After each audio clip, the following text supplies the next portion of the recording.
നമ്മുടെ ഡേ 2 നമ്മളങ്ങനെ സ്റ്റാർട്ട് ചെയ്തിരിക്കുകയാണ്. അതിനു മുമ്പ് നമുക്ക് കിർഗിസ്ഥാൻ്റെ ജിയോഗ്രഫി ഒന്ന് നോക്കാം. ഭൂരിഭാഗവും മലകളാൽ ചുറ്റപ്പെട്ടൊരു പ്രദേശമാണ് കിർഗിസ്ഥാൻ. കസാക്കിസ്ഥാൻ, ഉസ്ബെക്കിസ്ഥാൻ, തജിക്കിസ്ഥാൻ എന്നീ രാജ്യങ്ങളുമായാണ് കിർഗിസ്ഥാൻ ബോർഡർ ഷെയർ ചെയ്യുന്നത്. മുമ്പ് ഇവിടം സോവിയറ്റ് യൂണിയൻ്റെ ഭാഗമായിരുന്നു. അതുകൊണ്ട് തന്നെ ഇവിടുത്തെ ഒരു പ്രധാന ഭാഷ റഷ്യനാണ്. നമ്മൾ ഇന്ന് ആദ്യം പോകുന്നത് അലാർച്ചയിലേക്കാണ്. നമ്മൾ രാവിലെ 9 ബിഷ്കേക്കിൽ നിന്ന് സ്റ്റാർട്ട് ചെയ്തതാണ് ഇന്നത്തെ ട്രിപ്പ്. അതിനു മുമ്പ് ഒരാളെ പരിചയപ്പെടുത്താം. ഇതാണ് ബെക്കാണ് ഇനി നമ്മളെ അങ്ങോട്ട് ഗൈഡ് ചെയ്യാൻ പോകും. ബെക്ക് ഒരു കിർഗിസ്ഥാനിയാണ്. ബെക്ക് ബിഷ്കേക്കിലൊരു ഇംഗ്ലീഷ് ട്യൂട്ടറായിട്ട് വർക്ക് ചെയ്യുന്നു. പാർട്ട് ടൈമായിട്ട് ഗൈഡായിട്ടും പോകാറുണ്ട്. ആള് ഭയങ്കര ഫ്രണ്ട്ലിയാണ്. കിർഗിസ്ഥാനിൽ അങ്ങനെ ആർക്കും ഇംഗ്ലീഷ് അറിയില്ല. സോ ഒരു ഇംഗ്ലീഷ് സ്പീക്കിംഗ് ഗൈഡ് ഉള്ളത് വളരെ നല്ലതാണ്. ഞങ്ങൾ പോകുന്ന സ്ഥലത്തെ എൻട്രി ഫീയും മറ്റ് ഡീറ്റെയിൽസും ഞാൻ വീഡിയോയിൽ പറയുന്നതായിരിക്കും.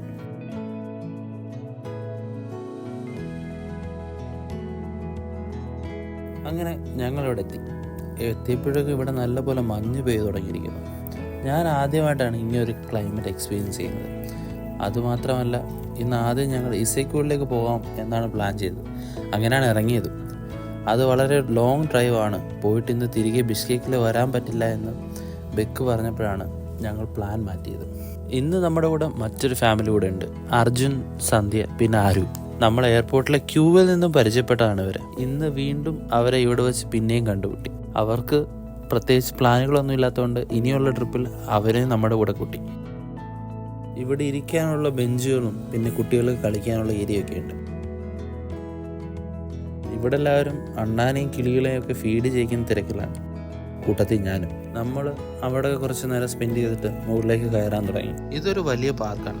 ട്രെക്കിംഗ് ചെയ്യാനുള്ള പല ഇടങ്ങളും ഇവിടെയുണ്ട്. എന്നാൽ ഞങ്ങൾ അധികം ഉള്ളിലേക്ക് പോയില്ല. മഴയും സ്നോഫോളും പിന്നെ നല്ല തണുപ്പും. മുകളിലേക്ക് പോകും തോറും തണുപ്പ് കൂടി വരികയാണല്ലോ.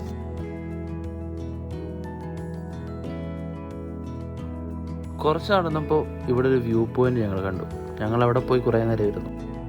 പിന്നെ പറയണ്ടല്ലോ, യൂഷ്വൽ ഫോട്ടോ എടുപ്പും കാര്യങ്ങളും തന്നെ. നല്ല തണുത്ത ക്ലൈമറ്റാണ്. മുകളിലേക്ക് പോകുന്തോറും തണുപ്പ് കൂടി വരുന്നുണ്ട്. പിന്നെ ചുറ്റും നല്ല കാഴ്ചകളുമാണ്. എല്ലാ കാഴ്ചയും ക്യാമറയിലൂടെ കാണുമ്പോൾ അത്ര ഫീൽ നമുക്ക് തോന്നില്ല. പക്ഷേ നേരിട്ട് കാണുമ്പോൾ ഇറ്റ്സ് സോ ബ്യൂട്ടിഫുൾ. അതിനുശേഷം ഞങ്ങൾ എല്ലാവരും തിരിച്ചിറങ്ങി. മുകളിലേക്ക് പോയാൽ ഇനിയും ഒരുപാട് കാഴ്ചകൾ അവിടെയുണ്ട്. പക്ഷേ നമുക്കധികം സമയമില്ലാത്തതുകൊണ്ട് ഞങ്ങൾ അത്രയും കണ്ടിട്ട് തിരിച്ചിറങ്ങി. അടുത്തായി ഞങ്ങൾ പോകാൻ പോകുന്നത് ചങ്കർ ചക്കിലേക്കാണ്. അവിടെ കേബിൾ കാറിൽ കയറുക എന്നതാണ് ലക്ഷ്യം. ഇവിടുത്തെ കാലാവസ്ഥ പെട്ടെന്ന് മാറും. പെട്ടെന്ന് മഴ വരും. പെട്ടെന്ന് ടെമ്പറേച്ചർ ചേഞ്ച് ആവും. അതുകൊണ്ട് എന്തിനും പ്രിപ്പയർ ആയി വേണം കിർഗിസ്ഥാനിലേക്ക് പോകാൻ. ഇവിടുന്ന് ഇനിയും മുകളിലേക്ക് കയറി വേണം ചങ്കർ ചക്കിലേക്ക് പോകാൻ. മുകളിലേക്ക് പോകുന്തോറും മഞ്ഞുവീഴ്ച വളരെ ശക്തമാകുന്നുണ്ട്. Temperature 0 degree സെൽഷ്യസിലേക്ക് അടുത്തുകൊണ്ടിരിക്കുന്നു. കൈയൊക്കെ നല്ലപോലെ മരവിച്ച് വരുന്നുണ്ട്. ഞങ്ങളങ്ങനെ കേബിൾ കാറിനടുത്തെത്തി. 200 സോംസ് ആണ് ഒരാൾക്ക് ഇവർ ചാർജ് ചെയ്യുന്നത്. 200 സോം നമ്മുടെ നാട്ടിലെ 200 രൂപ അതിനടുത്തേ വരുള്ളൂ.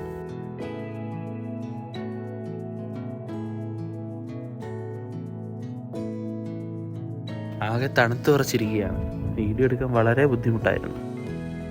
സ്നോഫാൾ ഉള്ളത് കൊണ്ട് തന്നെ സീറ്റൊക്കെ ആകെ നനഞ്ഞു കുതിർന്നിരിക്കുകയാണ്. സോ അവിടുത്തെ ജീവനക്കാർ അതൊക്കെ ക്ലീൻ ചെയ്ത് തരുന്നുണ്ട്. ആകെ തണുത്ത് വിറച്ചിരിക്കുകയാണ്.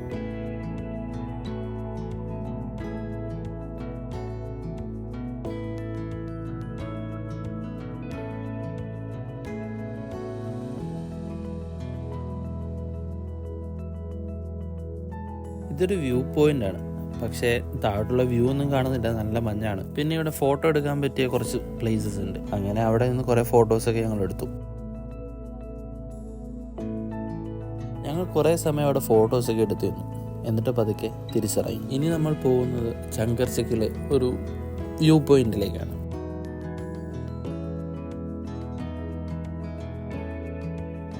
ഇത് കുറേ റിസോർട്ടുകളുള്ള ഒരു ഏരിയയാണ്. ഈ ഏരിയയുടെ ഡീറ്റെയിൽസ് ഞാൻ ഡിസ്ക്രിപ്ഷൻ ബോക്സിൽ കൊടുക്കാം. ഞങ്ങൾ അവിടെ എത്തുമ്പോഴേക്കും അർജുനും സന്ധ്യയും ഫോട്ടോ എടുപ്പ് സ്റ്റാർട്ട് ചെയ്തിരുന്നു. ഇവിടെ ടെമ്പറേച്ചർ -2 എത്തിയിരിക്കുന്നു. അതിനെ പറ്റിയ ഡ്രസ്സൊന്നും ഇല്ലാത്തത് കൊണ്ട് നല്ല ബുദ്ധിമുട്ട് എല്ലാവർക്കും ഉണ്ട്. പോരാത്തതിന് എനിക്ക് ജാക്കറ്റും ഇല്ലല്ലോ. അതുകൊണ്ട് എനിക്ക് നന്നായി ഇത് ഫീൽ ചെയ്യുന്നുണ്ട്. എന്നാലും മഞ്ഞ് കണ്ട സന്തോഷത്തിൽ എല്ലാവരും അതെല്ലാം അവഗണിച്ച് മഞ്ഞിലേക്ക് ഇറങ്ങിയിരിക്കുക.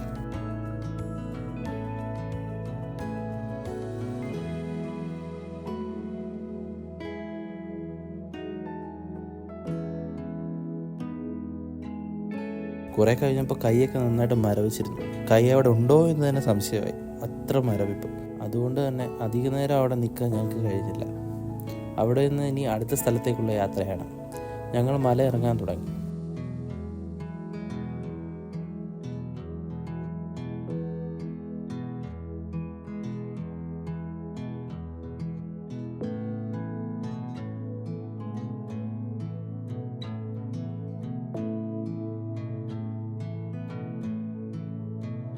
താഴേക്ക് ഇറങ്ങും തോറും പച്ചപ്പ് വന്നുകൊണ്ടേയിരുന്നു. നല്ല ബ്യൂട്ടിഫുൾ ലാൻഡ്സ്കേപ്പാണ് ഇവിടെ.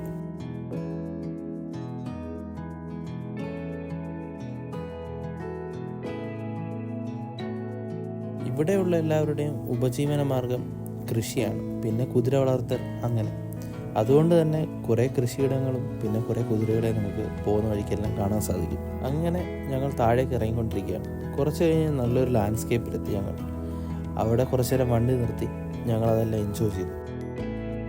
പിന്നെ ഇവിടേക്ക് വരുമ്പോൾ ഇങ്ങോട്ടേക്കുള്ള റോഡുകളെല്ലാം വളരെ മോശമാണ്. അതുകൊണ്ട് ഒരു SUV എടുക്കുന്നതായിരിക്കും ഏറ്റവും നല്ലത്. ചെറിയ കാറുകൾക്കൊന്നും ഈ ഏരിയകളിലൊന്നും എത്തിപ്പെടാൻ വളരെ ബുദ്ധിമുട്ടാണ്. ക്യാമറയിലൂടെ കാണുന്ന പോലല്ല, നേരിട്ട് കാണാൻ ഇതൊക്കെ വളരെ ബ്യൂട്ടിഫുള്ളാണ്.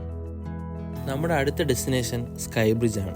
രണ്ട് മലകളെ തമ്മിൽ ബന്ധിപ്പിക്കുന്ന ഒരു ഹാങ്ങിങ് ബ്രിഡ്ജാണ് സ്കൈ ബ്രിഡ്ജ്. കുറച്ച് അഡ്വഞ്ചറൊക്കെ ഇഷ്ടപ്പെടുന്നവർക്ക് പറ്റിയ പ്ലേസാണിത്. ഒരു മല കയറി വേണം ഈ ബ്രിഡ്ജിലെത്താൻ. മഴ പെയ്തുകൊണ്ട് വഴിയെല്ലാം ആകെ ചെടിയായിരിക്കുകയാണ്, നല്ല തെന്നലും ഉണ്ട്. അതുകൊണ്ട് തന്നെ വളരെ ബുദ്ധിമുട്ടിയാണ് ഇവിടെ എത്തിയത്. നമുക്ക് പിടിച്ചു കയറാനുള്ള ഹാൻഡ് റെയിലോ കാര്യങ്ങളോ ഒന്നും ഇവിടെ ഇല്ല. അതുകൊണ്ട് തന്നെ സ്വന്തം റിസ്കിൽ വേണം നമ്മളിവിടെ കയറാൻ.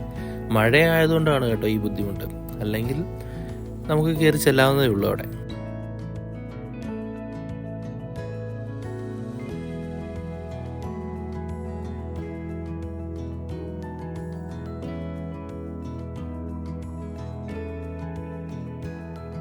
ഒരാൾക്ക് 500 സോമാണ് ഇവർ ചാർജ് ചെയ്യുന്നത്. എന്നാൽ ഞങ്ങൾ ആളുകൾ കൂടുതലുള്ളത് കൊണ്ട് 400 സോമിന് അവർ എഗ്രി ചെയ്തു.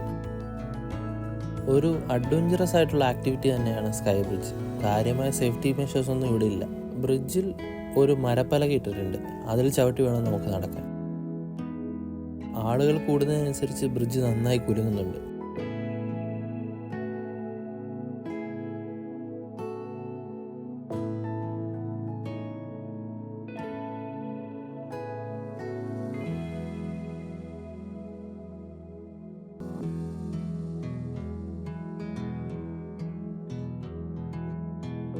ഇനി നമുക്ക് ബിഷ്കേക്കിലേക്കുള്ള യാത്രയാണ്. എങ്ങോട്ട് നോക്കിയാലും നല്ല കാഴ്ചകളാണ് ഇവിടെ. അതൊക്കെ കണ്ട് ഇന്നത്തെ ദിവസത്തിനോട് വിട പറയാൻ സമയമായിരിക്കുകയാണ്. അടുത്തതായി എന്തെങ്കിലും കഴിക്കണം. ഉച്ചയ്ക്കൊന്നും കഴിച്ചിട്ടില്ല. പോകുന്നിടത്ത് അങ്ങനെ റെസ്റ്റോറൻറ്റ്സ് ഒന്നും ഇല്ലാത്തതുകൊണ്ട് കുറേ സ്നാക്കുകളൊക്കെ ആയിട്ടാണ് ഞങ്ങൾ പോയത്.